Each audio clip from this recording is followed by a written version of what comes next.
જ્યારે બાળક જન્મે ને તો ગમે એવું કેમ ન હોય બાળક, પણ મા બાપને બહુ પ્યારું હોય છે, અતિ પ્રિય હોય છે.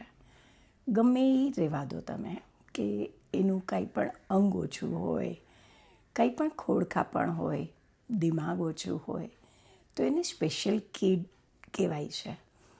જો મા બાપ એના બીજા છોકરાઓ હોય તો એના કરતાં પણ એનું ખાસ ધ્યાન આપે છે.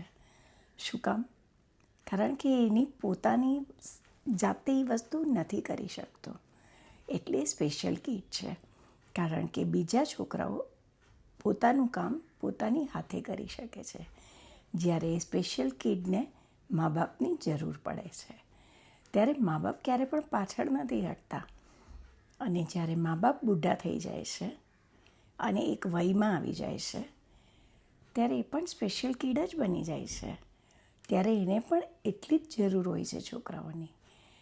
ત્યારે છોકરાઓ કે વહુઓ એ લોકોના મોઢે એવું સાંભળવા મળે છે, ક્યારે જશે, કેમ જલ્દી મરતા નથી, અહીંયાના કર્મો અહીંયા ભોગવે છે, બહુ હેરાન થવાય છે, અમે થાકી જઈએ છીએ.